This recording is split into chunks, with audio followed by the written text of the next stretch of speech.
El sol nacía sobre los muros de Jerusalén, tiñendo de oro las calles de piedra donde los rumores corrían más rápido que el viento. Allí caminaba Saulo, hombre letrado, de porte firme y nombre respetado. Su voz era escuchada en las plazas, su juicio, temido en los tribunales. Vestía con autoridad y llevaba consigo el peso de la ley y la convicción de que estaba defendiendo a Dios. Saulo no era un hombre común. Conocía las Escrituras, las interpretaba con precisión y ardía por la pureza de la fe. A su cargo marchaban soldados disciplinados, hombres que obedecían sin dudar cuando él alzaba la mano. Juntos, recorrían calles y aldeas persiguiendo a quienes seguían el camino, aquellos que proclamaban el nombre de Jesús con una fe que Saulo consideraba peligrosa. La herejía se corta de raíz, decía. Si no, se extiende como fuego en rastrojo. Las puertas se cerraban al oír sus pasos. Familias se escondían. Algunos eran arrastrados a la fuerza, otros huían en la noche. Saulo no dudaba. Para él, la justicia tenía un rostro severo y una espada afilada.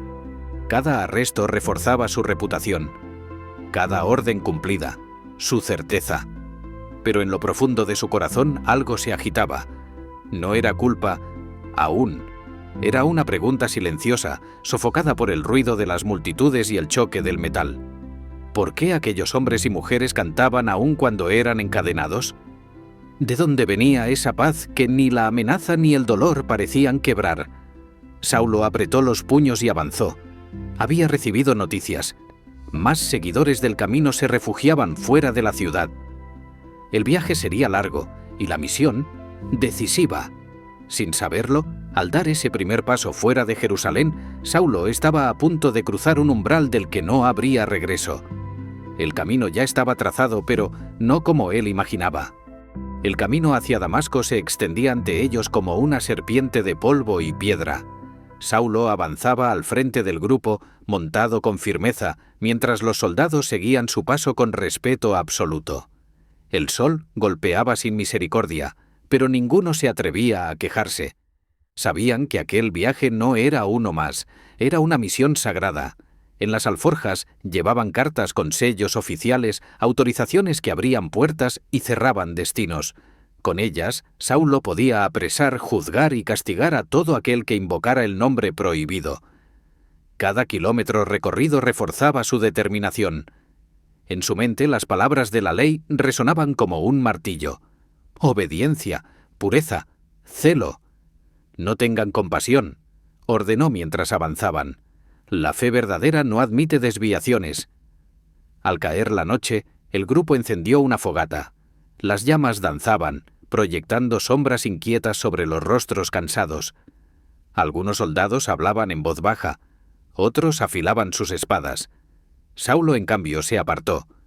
Miró al cielo estrellado y recordó los años de estudio, los maestros que lo formaron, el honor de su nombre. Todo en su vida parecía encajar, y sin embargo aquella inquietud regresó, más intensa que antes. Pensó en los cristianos que había visto morir, recordó sus miradas, no de odio, sino de perdón. Sacudió la cabeza con fuerza, como quien intenta expulsar un pensamiento peligroso. Es engaño, se dijo, debilidad disfrazada de fe. A la mañana siguiente retomaron la marcha. A lo lejos las murallas de Damasco comenzaban a dibujarse en el horizonte. El aire parecía distinto, cargado de una expectación extraña, como si el propio camino contuviera el aliento. Saulo no lo sabía, pero cada paso lo acercaba no solo a la ciudad, sino al momento que partiría su vida en dos. Y justo cuando la seguridad llenaba su corazón, el cielo se preparaba para responder. El mediodía caía con un silencio extraño. Las murallas de Damasco ya no eran un rumor lejano, sino una presencia firme frente a sus ojos. Saulo alzó la mano y el grupo se detuvo. El polvo flotaba en el aire como si el tiempo mismo hubiera decidido esperar. Entonces ocurrió. Una luz descendió del cielo, más brillante que el sol, más poderosa que cualquier relámpago.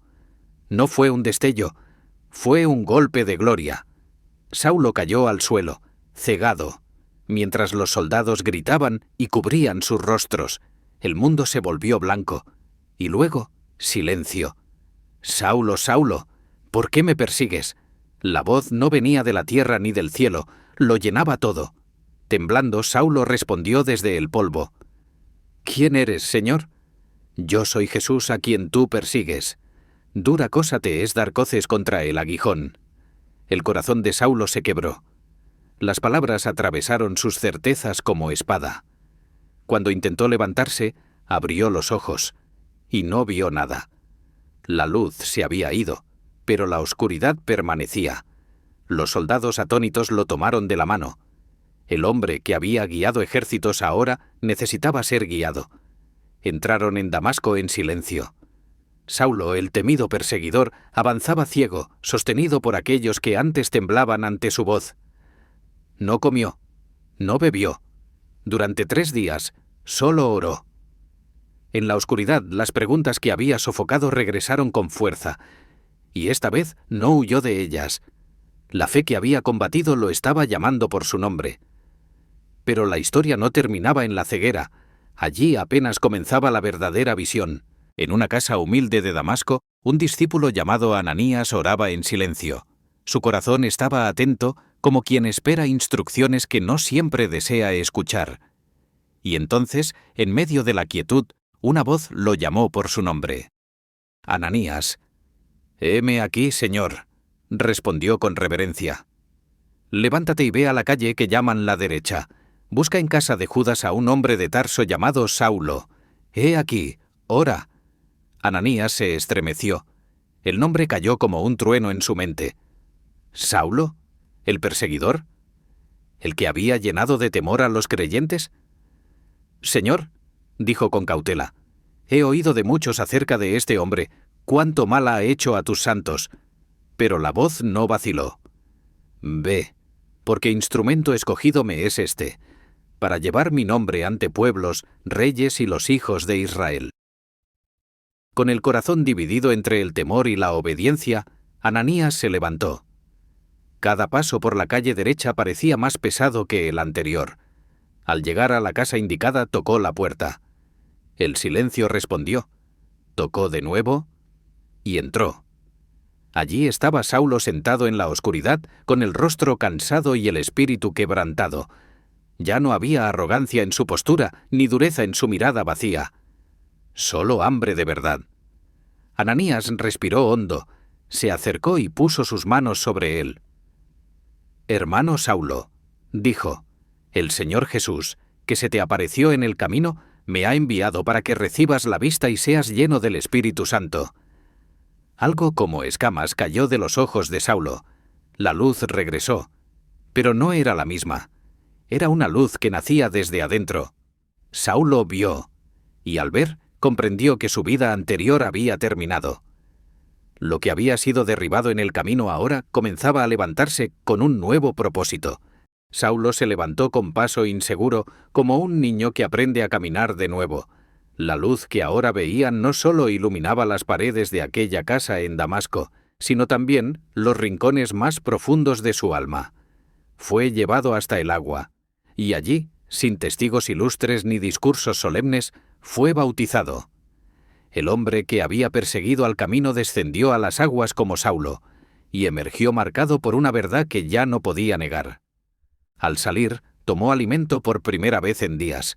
Su cuerpo recobró fuerzas, pero su espíritu ardía con un fuego nuevo. No pasó mucho tiempo antes de que su voz se escuchara otra vez.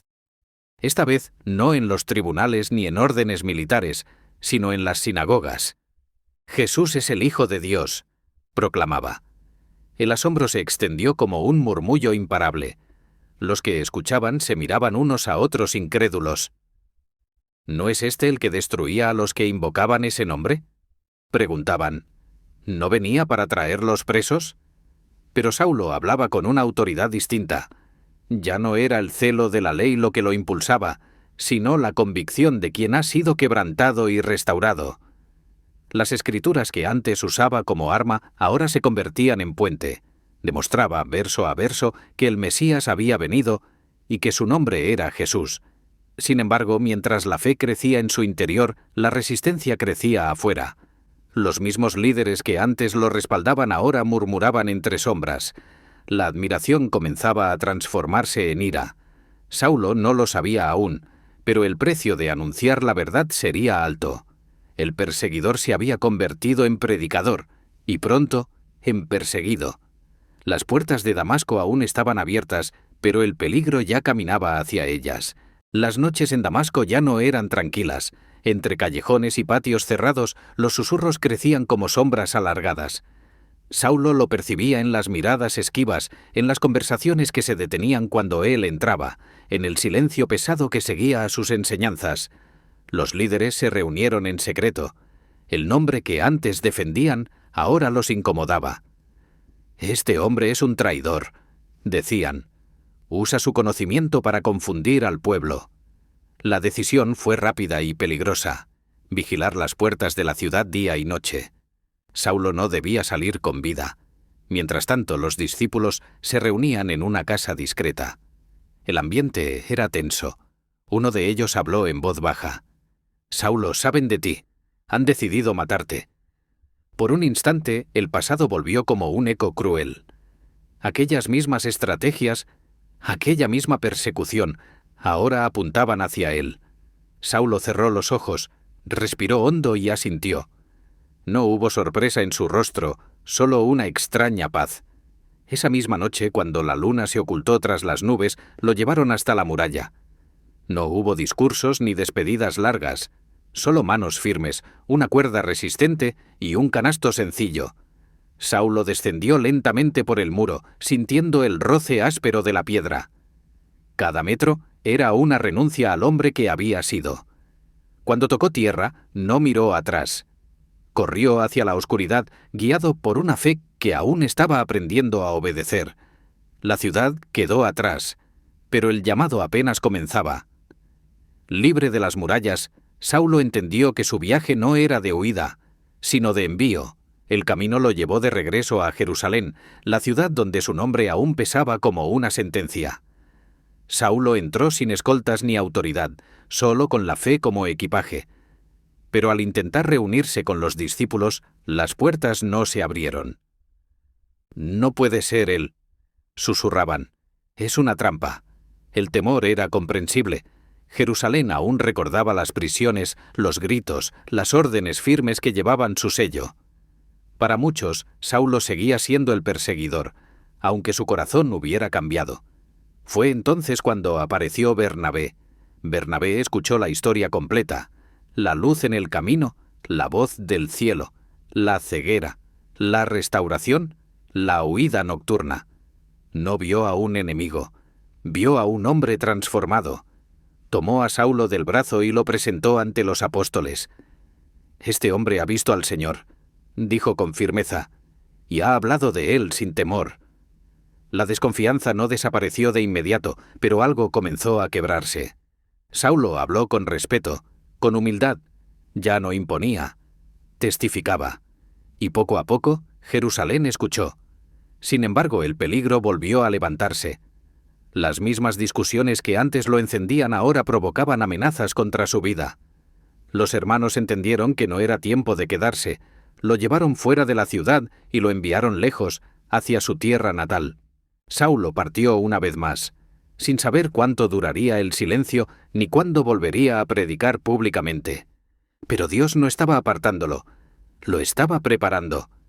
Mientras el mundo pensaba que Saulo desaparecía, el cielo lo estaba formando en secreto. Saulo llegó a Tarso, su tierra natal, lejos del ruido de las multitudes y de los debates encendidos. Allí no había aplausos ni amenazas inmediatas, solo el eco de su pasado y el peso del llamado que ardía en su pecho. El silencio se convirtió en su maestro. Día tras día, trabajaba con sus manos y oraba con el corazón. Las escrituras que había memorizado desde joven ahora se abrían como un pergamino nuevo.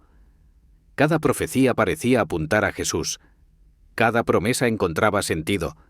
Saulo comprendía que Dios no solo lo había detenido en el camino, lo había apartado para un propósito mayor. En soledad, luchó consigo mismo. Recordó nombres, rostros, decisiones que no podía deshacer. A veces el arrepentimiento dolía más que los golpes recibidos, pero en medio de esas noches largas, la gracia lo sostenía. Mientras tanto, la fe crecía en otros lugares.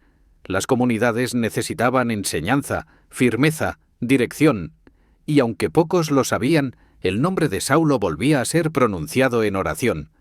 Un día, un mensajero llegó con noticias.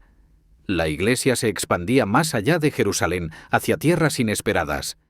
El llamado comenzaba a resonar de nuevo, como un trueno lejano que anuncia tormenta. Saulo alzó la mirada. Sabía que el tiempo de silencio estaba llegando a su fin. El hombre que había sido formado en secreto estaba a punto de ser enviado a las naciones. El día llegó sin anuncios grandiosos.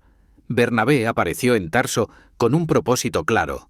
Había visto el crecimiento de la iglesia en Antioquía y sabía que necesitaban a alguien con raíces profundas en las Escrituras y un corazón rendido. «Saulo», dijo, «el Señor está obrando con poder. Ven conmigo. Es tiempo». No hubo resistencia. Saulo entendió que la preparación había terminado. Juntos partieron hacia Antioquía, donde encontraron una comunidad viva, diversa, hambrienta de verdad. Allí enseñaron por largo tiempo. Allí los creyentes aprendieron a vivir la fe en medio de un mundo hostil. Y fue allí donde, por primera vez, los discípulos fueron llamados cristianos. En Antioquía, Saulo comenzó a florecer. Su enseñanza era firme y clara. Su testimonio, incontestable. El perseguidor había quedado atrás. El siervo avanzaba. Pero mientras la iglesia crecía, una nueva instrucción descendía del cielo. En medio de ayuno y oración, el Espíritu habló. «Apartadme a Bernabé y a Saulo para la obra a la que los he llamado». El viaje que cambiaría naciones estaba por comenzar. La iglesia impuso manos, y el mundo pronto sentiría el impacto. El mar se abrió ante ellos como una promesa inquietante. Desde Antioquía navegaron hacia Chipre, la tierra natal de Bernabé. Las olas golpeaban el casco del barco mientras Saulo miraba el horizonte. Cada puerto significaba nuevas almas y nuevos peligros. En las sinagogas anunciaban la palabra con valentía. Algunos escuchaban con gozo, otros endurecían el corazón. En Pafos se enfrentaron a la oposición abierta de un falso profeta que buscaba desviar al gobernador. Saulo dio un paso al frente, lleno de autoridad espiritual, y habló con firmeza. La verdad prevaleció. Desde ese momento, algo cambió. Ya no lo llamaban solo Saulo. Comenzaron a conocerlo como Pablo. No era un cambio de nombre casual. Era la señal de una misión ampliada. Su llamado ya no se limitaba a un pueblo, se extendía a las naciones. El viaje continuó hacia tierras desconocidas. Ciudades paganas, montes peligrosos, corazones duros. Pero Pablo avanzaba sin mirar atrás, sostenido por la certeza de aquel encuentro en el camino. El hombre derribado por la luz ahora caminaba como portador de ella, y lo que vendría pondría su fe a prueba como nunca antes. El camino los condujo tierra adentro, hasta las regiones montañosas de Panfilia y luego a Antioquía de Pisidia. El viaje fue duro. El cansancio se hacía sentir en los cuerpos, pero el fuego del llamado seguía ardiendo en el espíritu de Pablo. En el día de reposo entraron a la sinagoga. Tras la lectura de la ley y los profetas, les dieron la palabra. Pablo se levantó y habló con una claridad que atravesó generaciones, contó la historia del pueblo, las promesas hechas a los padres, y mostró cómo todas encontraban cumplimiento en Jesús. Muchos escucharon con atención. Algunos rogaron que volviera a hablar el siguiente sábado. La noticia se extendió por toda la ciudad, y para el día señalado, casi todos se reunieron para oír la palabra de Dios. Pero la multitud encendió la envidia de los líderes. Las discusiones se tornaron violentas. Las palabras de gracia fueron respondidas con acusaciones y gritos. Pablo y Bernabé se miraron y entendieron que había llegado el momento de hablar con valentía. «Era necesario anunciar primero la palabra a ustedes», dijo Pablo, «pero ya que la rechazan, nos volvemos a los gentiles». La decisión marcó un giro irreversible. La puerta que se cerraba para unos se abría de par en par para muchos otros. Expulsados de la ciudad, sacudieron el polvo de sus pies y continuaron hacia Iconio. Allí, la palabra volvió a dividir corazones. Una multitud creyó, otra conspiró. El ambiente se volvió tenso, como una cuerda a punto de romperse. Desde Iconio huyeron a Listra. En esa ciudad, un hombre cojo de nacimiento escuchaba atentamente a Pablo. Al ver su fe, Pablo alzó la voz. «Levántate derecho sobre tus pies». El hombre saltó y comenzó a caminar. El asombro estalló en la multitud. Creyendo que los dioses habían descendido, llamaron a Bernabé Zeus y a Pablo Hermes. Sacrificios, coronas y gritos llenaron las calles. Pablo rasgó sus vestiduras. «No somos dioses», clamó. «Somos hombres como ustedes, y les anunciamos que se vuelvan al Dios vivo». Pero la admiración se tornó en furia cuando llegaron opositores de otras ciudades. La multitud cambió de ánimo. Tomaron piedras y las lanzaron. Pablo cayó al suelo, arrastrado fuera de la ciudad, dado por muerto. La fe que había levantado a un hombre ahora parecía haber derribado al mensajero, pero la historia aún no había terminado. El polvo aún flotaba en el aire cuando los discípulos rodearon el cuerpo inmóvil de Pablo. Sus ropas estaban manchadas de sangre, su respiración era apenas perceptible. Para muchos, todo había terminado allí, a las afueras de Listra. Pero entonces, Pablo se movió. Con esfuerzo abrió los ojos y se incorporó. No hubo gritos ni señales espectaculares, solo una determinación silenciosa. Contra toda lógica, regresó a la ciudad de donde había sido expulsado. Aquella misma noche, fortaleció a los discípulos, animándolos con palabras que nacían de la experiencia. Es necesario que a través de muchas tribulaciones entremos en el reino de Dios. Al día siguiente partieron hacia Derbe, donde muchos creyeron. No fue un descanso, sino una victoria silenciosa. Pablo entendía que el Evangelio no avanzaba por la ausencia de dolor, sino por la fidelidad en medio de él. El hombre que había sido dejado por muerto ahora caminaba con más vida que nunca. En lugar de buscar caminos fáciles, Pablo decidió volver por las ciudades donde había sufrido. Regresó a Listra, a Iconio y a Antioquía de Pisidia. Cada paso era un desafío a la lógica humana y una declaración de fe. Allí fortaleció a los creyentes, estableció líderes y los encomendó al Señor con ayuno y oración. No los dejó con promesas vacías, sino con una fe probada por el fuego. Finalmente regresaron a Antioquía, la iglesia que los había enviado. Reunieron a los hermanos y contaron todo lo que Dios había hecho. Cómo había abierto la puerta de la fe a los gentiles, cómo la gracia había alcanzado lugares impensables. La misión había dejado cicatrices, pero también había levantado iglesias vivas. Mientras daban testimonio de la obra cumplida, nuevas decisiones se preparaban en el horizonte. El descanso en Antioquía fue breve. Muy pronto surgió una tensión profunda que sacudió a la Iglesia. Algunos afirmaban que los nuevos creyentes debían someterse a la antigua ley para ser salvos. La discusión no era pequeña. Ponía en juego el corazón mismo del Evangelio. Pablo se levantó con firmeza. Su voz no tembló. La salvación es por gracia, no por obras, afirmó. Dios no hace distinción de personas. La controversia los llevó de regreso a Jerusalén, donde los apóstoles y ancianos se reunieron para discernir. El ambiente era solemne. Allí estaban hombres que habían caminado con el Señor, testigos de milagros y persecuciones. Pablo relató lo que Dios había hecho entre los gentiles.